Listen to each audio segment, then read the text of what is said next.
Assalamualaikum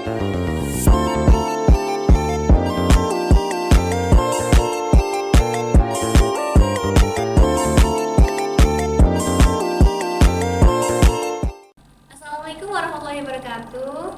Kembali lagi di acara podcast Bisik Bincang Asik bersama saya Tia Sofiana. Yang kali ini saya mendatangkan narasumber yang pastinya menginspiratif untuk kita semua. Langsung saja kita berkenalan dengan narasumber kita. Halo Kak. Halo, perkenalkan nama saya Virginia Martina Angela dari Pendidikan Bahasa Jerman Universitas Negeri Yogyakarta. Wow, dari UNY ya berarti Iya, Kak? betul. Asalnya dari mana Kak? Oke, kalau asal saya sendiri dari lahir dan besar di Papua Jayapura, tapi darah keturunan sendiri adalah darah keturunan NTT. Wow. Kak Angel ini merupakan salah satu finalis Miss Indonesia tahun 2024 loh. Kalau boleh tahu masuk kategori apa ya Kak?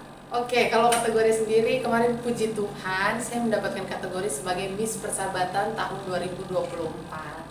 Wow, berarti Kak Angel ini orangnya kayak humble gitu lah. Oh.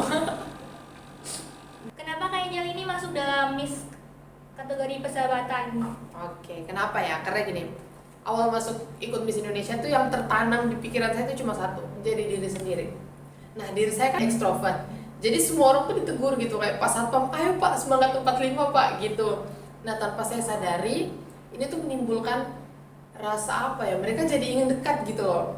Nah, iya, terus saya juga bisa dibilang orangnya humble ya, kalau menurut mereka sendiri. Jadi kalau salam khas Papua Pegunungan tuh ada, jadi kayak wah wah wah, nah itu artinya kayak selamat datang atau terima kasih. Nah, saya menggunakan salam tersebut, tapi waktu pertama kali mereka mendengarkan kan pasti kesannya kayak wah wah wah gitu, kayak wah wah wah gitu kan. Yang nggak ngerti kan? Iya, pasti ya. Jadi ya udah, itu jadi kayak gimana ya, bukan bahan lelucon juga, tapi mereka memanggil saya dengan sebutan itu. Terus akhirnya muncul juga nih singkatan Papua Pegunungan, jadinya Papgun kalau disingkat kan. Nah, setelah muncul singkatan itu, mereka sering kayak kalau saya udah diem tuh, ayo dong Papgun, ngelucu gitu. Jadi gimana ya, saya juga nggak pernah berambisi untuk menjadi masuk ke dalam kategori Miss Persahabatan ya, tapi mungkin ini juga udah salah satu takdir dari Tuhan, rencana Tuhan, di mana kategori tersebut bisa layak saya dapatkan gitu. Intinya menjadi diri sendiri aja sih. Berarti setiap kategori itu ada seleksinya sendiri-sendiri. Ya, betul. Oke. Kali ini kita akan sedikit bincang-bincang gimana sih Kak Angel bisa sampai lolos untuk mengikuti Miss ini. Boleh nggak sih Kak spill proses pendaftaran Kak Angel untuk mengikuti Miss Indonesia ini? Oke, proses pendaftaran dari awal banget nih. Pertama, tim Miss Indonesia sendiri nih datang ke Universitas Negeri Yogyakarta, yaitu kampus kita di FBSB, Fakultas Bahasa Seni dan Budaya. Setelah itu mereka datang ke pendopo, terus saya lihat kalau ternyata mereka sedang membuka pendaftaran untuk Miss Indonesia. Nah, karena saya merasa kayak ini kan juga suatu peluang di mana ini bisa mengupgrade diri saya sendiri, terus bisa apa ya, menjadi pengalaman juga untuk saya. Akhirnya cobalah daftar. Setelah daftar, malamnya dapat pesan ini dari Sekretariat Miss Indonesia, dapat golden ticket untuk ikut audisi selanjutnya, yaitu di Next Hotel Jalan Adi Sucipto. Setelah mengikuti itu, kita ada sesi interview di mana itu uji kemampuan bahasa kita diuji ya. Dari kan saya di situ saya menuliskan bahwa saya bisa berbahasa Inggris dan berbahasa Jerman. Jadi ada sesi perkenalan menggunakan bahasa Inggris dan bahasa Jerman. Masuklah kita ke ruang casting, setelah itu di makeover, photoshoot. Nah, tunggu 1 bulan ini kan, itu audisinya bulan Maret.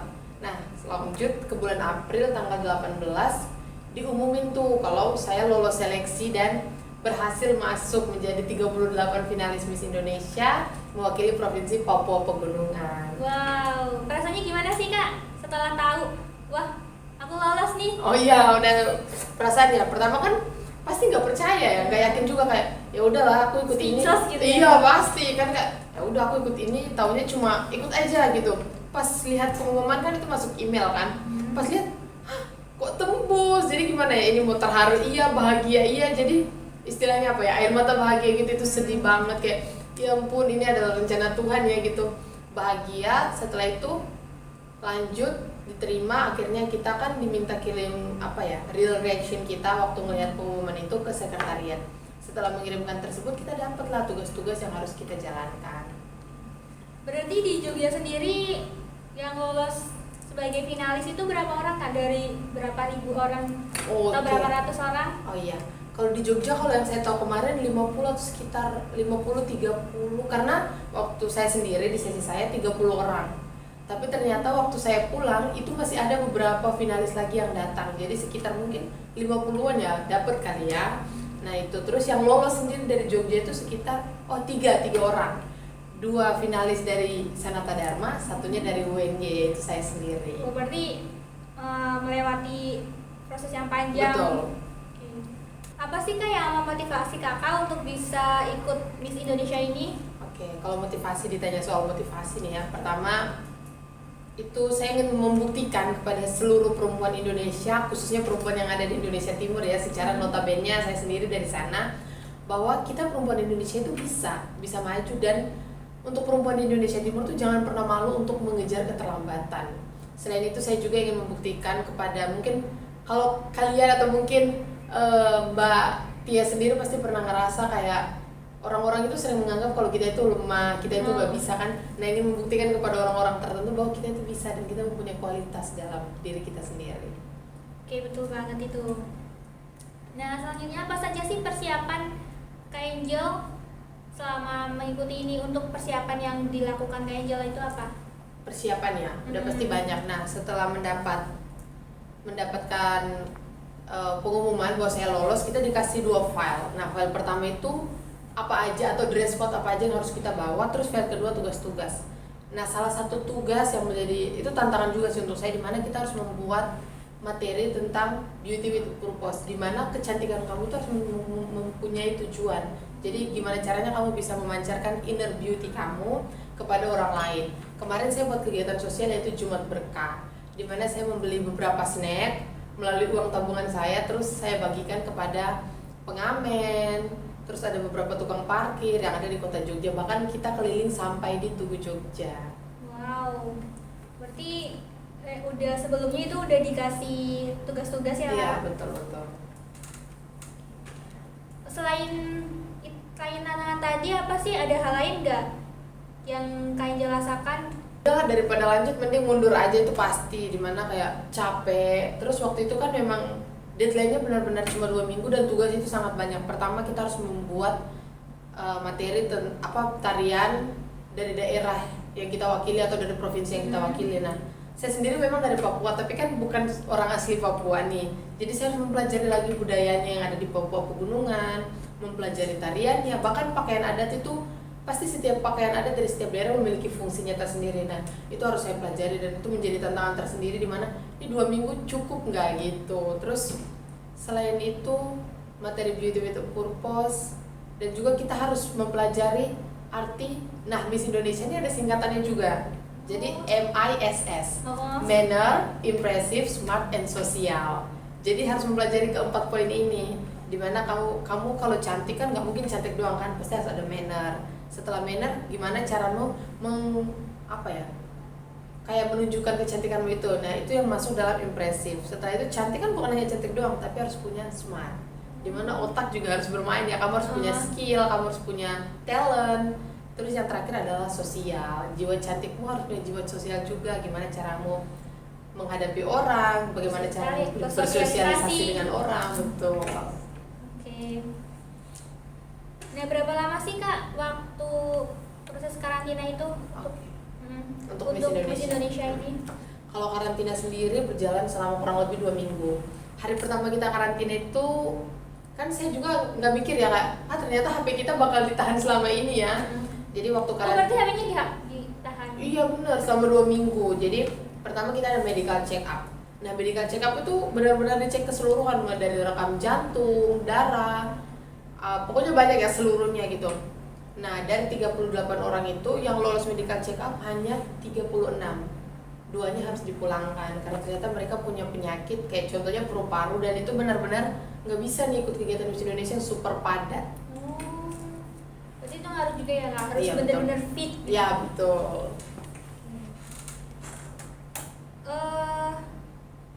Kegiatan Kak Angel selama karantina itu apa aja? Nah, banyak banget nih. Jadi karantina 2 minggu itu ada namanya sesi first track. Nah, first track itu salah satunya adalah talent show multimedia. Terus head to head challenge. Nah, yang untuk talent show sendiri di mana kita menampilkan kebakat kita. Jadi banyak tuh, dari 38 finalis tuh ada yang nari, main piano, baca puisi, pokoknya masing-masing dengan bakat yang mereka punya. Saya sendiri menampilkan tarian dari daerah yang saya wakili, yaitu Papua Pegunungan, di mana tarian tersebut bernama Wisisi. Nah, setelah itu ada namanya sesi multimedia. Nah, itu kita dapat teman, kita dibagikan, kita 38 orang tuh. Jadi dibagi dua-dua menjadi 19 kelompok. Nah, jadi satu kelompok itu terdiri dari 2 orang. Saya sendiri waktu itu berpasangan dengan Miss dari Sulawesi Tenggara. Nah, kita kebetulan banget dapat temanya itu tentang kesetaraan gender di tempat kerja. Waktu itu benar-benar kayak, apalagi kalau umur kita kan masih muda ya, belum punya pengalaman yang cukup banyak ya. Nah, alhamdulillahnya tuh Miss dari Sulawesi Tenggara ini sendiri kan udah pernah magang, jadi dia tahu tuh gimana tuh suasana di tempat kerja. Dibantu setelah buat podcast, kita belajar dari situ juga. Oh, tadi saya jadi tahu gitu, oh ternyata podcast tuh kayak gini-gini ya gitu. Jadi ada pengalaman baru ya. Nah, betul banget. Oke. Saya itu apa sih benefit yang kakak dapetin selama kakak menjadi Miss Indonesia ini? Waduh, benefit ya, banyak banget sih. Ini mau benefit dalam bentuk fisik apa non fisik nih? Ya, boleh spill semuanya mungkin. Oke. Yang pertama kalau dalam non fisik ya, tentunya public speaking. Terus ada kelas psikologi. Nah, kelas psikologi tersebut tuh kita bukan hanya diajarkan psikologi tuh ini enggak, tapi ada sesinya khusus. Jadi waktu itu kurang lebih 2 jam sesi psikologi dengan ahli psikolog sendiri, di mana kita menjelaskan tentang kepribadian diri kita sendiri. Jadi dikasih kertas, terus dibuat pilihan gitu kan. Nah, ternyata saya tuh masuk dalam tipe orang yang ekstrovert. Ada beberapa juga Miss yang benar-benar introvert, dan kita sering sharing di situ. Jadinya tuh kayak sisi sharing. Oh, jadi diri saya tuh ternyata gini loh gitu. Selain psikologi ada kelas public speaking. Waktu itu bareng Kak Robi Purba juga. Jadi dia kasih tahu kita kan gimana sih caranya biar kalau kita berdiri di depan umum tuh nggak nervous, nggak itu ada tipsnya. Iya, jadi dia ada sesi gimana ya istilahnya. Kalau di belakang tuh kamu harus tarik nafas, buang. Nah, tapi kan masing-masing orang punya caranya tersendiri nih untuk ngilangin nervousnya. Ada yang bisa disamain ya kan? Iya, betul. Ada yang mungkin nari, nyanyi. Ada yang mungkin kalau denger musik dia bisa jadi lebih lega kan. Nah, gitu. Jadi kata Bang Robi tuh pertama kita harus memahami dulu nih diri kamu tuh kayak gimana sih gitu. Berarti intinya kayak tahu dulu tipe diri kita itu gimana sih? Iya, betul. Terus kalau untuk yang fisik sendiri tuh kita dapat voucher banyak banget. Salah satunya tuh kita dapat voucher untuk sesi, kan kita pakai heels nih 17 jam nih kan. Nah, itu kita ada sesi pijat. Jadi kita dapat voucher waktu itu lumayan ya. Kalau bisa dipakai bunyi jutaan juga, untuk kita bisa pakai voucher tersebut untuk treatment ke Jakarta. Selain itu ada juga kita dapat beberapa benefit seperti tas asli kulit dari Button Scarf, terus makeupnya juga. Setelah itu apa lagi ya, banyak banget sih. Dapat batik Rinjani, terus dari Miss Indonesia sendiri tuh kasih kita beberapa perlengkapan seperti celana legging, itu kan harus banget kan. Terus ada dalaman-dalaman juga kan, tank top dan lain-lain gitu.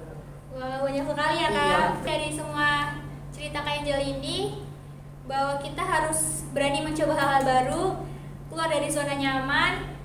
Kita berani untuk melakukan hal-hal yang memang kita bisa, kita mampu, hal-hal yang dapat mengembangkan soft skill kita, dan carilah pengalaman sebanyak mungkin. Mungkin itu ya Kak yang dapat kita ambil dari ini. Oke, mungkin cukup sekian bincang-bincang kali ini. Terima kasih Kak Angel sudah bersama saya. Terima kasih di sini, juga Kak di acara Tias. bisik ini. Mungkin itu saja. Selamat sore. Sampai jumpa di lain waktu. Assalamualaikum warahmatullahi wabarakatuh. Waalaikumsalam. See you.